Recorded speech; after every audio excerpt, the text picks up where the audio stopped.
A derrota de Lula, caso ele dispute as eleições, coisa que eu não acredito, em 2026 já é certa. Nunca houve, na história desse país, um presidente da República com, mais de um ano para as eleições acontecerem e já tá num nível de rejeição tão grotesco quanto o Lula. Aliás, a única pessoa que teve essa façanha foi Dilma e ela sofreu impeachment. Infelizmente, como o impeachment demora um ano e meio, até a gente terminar, as eleições do ano que vem já teriam passado. Mas a boa notícia, que é uma coisa que eu sempre digo para vocês, que a gente não pode se desesperar com derrotas em uma eleição, em duas eleições, em três eleições, porque a política é uma coisa construída a longo prazo. Um país é construído por gerações. E outro ponto, o país não fecha. O país pode piorar muito, o país pode se afundar muito, mas ainda assim ele continua existindo. E as pessoas continuam vivendo nele. E sempre é possível virar o jogo e avançar. E agora essa pesquisa destruidora do Poder Data, vinculado ao Poder 360, mostra que a derrota da esquerda em 2026 é praticamente certa. Para além disso, notícia boa, MST vaiando o ministro petista Paulo Teixeira do Desenvolvimento Agrário, dizendo que ele não tem apoiado aí as invasões o suficiente, né? Então o MST fez o L e está desapontado com a falta de apoio do ministro em relação a invasões do MST. Inclusive deram um apelidinho para o ministro,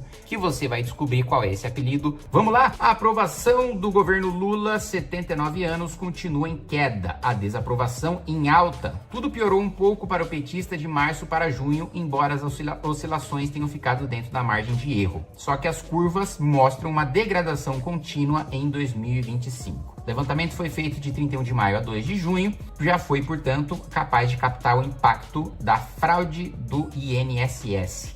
O resultado mostra o seguinte: 56% da população rejeita o presidente Lula, desaprova o governo de Lula, e a 39%, eu gostaria de falar apenas 39%, né? Mas 39% é muita gente, são dezenas de milhões de brasileiros que ainda acreditam no Lula. Felizmente é um retrato do nosso país, né? Mas uma diferença muito grande. Vamos lembrar, nessas eleições, Lula levou pelo quê? 1%, menos de 1%. Agora nós temos uma diferença de 17%. De 17% nós temos, né, uma diferença muito grande para um presidente da República que nem tá no ano eleitoral, né? Gente, quem tá no poder, quem tá no cargo, primeiro que em pesquisas tão cedo assim, eles já têm um nome, né, mais forte do que qualquer outro candidato, porque as pessoas conhecem ele, né? Um ano e meio antes da eleição, a maioria esmagadora da população não responde de fato em quem vai votar, responde no nome que eles conhecem na pesquisa. Por isso que muita gente famosa, né, ou gente que tá no cargo, em prefeitura, governo do estado,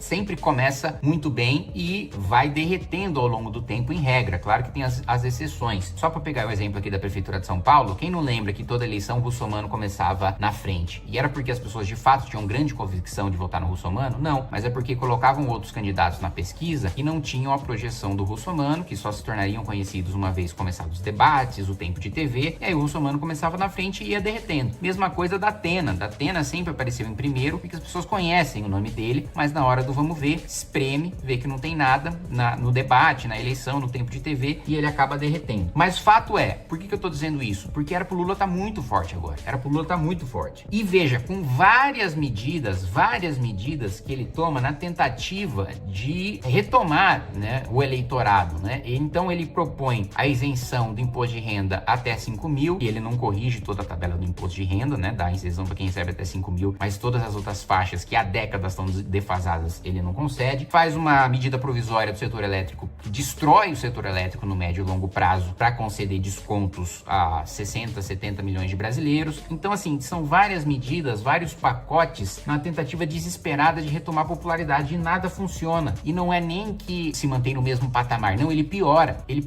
E vamos lembrar, né? Lula tinha prometido que 2025 seria o ano da colheita, que ele teria feito os ajustes ali, né? Cortado gasto, aumentado receita, e agora ele teria grana para investir, que é geralmente o que os governantes fazem, né? Promovem o ajuste no começo para depois ter capacidade de investimento e de entrega. Mas o problema é que o Lula não fez ajuste nenhum. Ele tá acreditando que o Haddad fez acertos para sobrar caixa, mas não tá sobrando nenhum caixa. Pelo contrário, o desenho do arcabouço do Haddad, eu já disse isso infinitas vezes, aumenta obrigatoriamente os gastos, e é um grande desastre. Então, assim, repetindo para que depois ninguém tire o meu mérito, porque eu tô falando isso há mais de ano, Lula não será candidato. E Lula não será candidato por duas razões. Primeiro, ele sabe que perde, não quer fechar sua biografia com uma derrota. Segundo, seu estado de saúde não é bom o suficiente para ele disputar uma eleição, fazer uma campanha. Fazer campanha não é fácil, fazer campanha é desgastante, fazer campanha é uma das coisas mais exaustivas que existem, tá? Acreditem em mim. E isso porque eu tô falando só de alguém que fez campanha de deputado, presidente da república, prefeito, governador, tem campanhas mais pesadas ainda. Então Lula não tá em condição de saúde de fazer isso. E a nossa notícia para finalizar, sorrindo com alegria, MST chama Paulo Teixeira de ministro promessinha em evento em São Paulo. Integrantes do MST e da Comissão Pastoral da Terra ironizaram o ministro de Desenvolvimento Agrário, Paulo Teixeira, durante audiência na Câmara Municipal de Votuporanga, no interior paulista. Em coro, membros de acampamentos e assentamentos da região gritaram ministro promessinha no plenário da Câmara durante evento que reuniu representantes do Instituto de Colonização e Reforma Agrária, o INCRA, que é vinculado ao Ministério.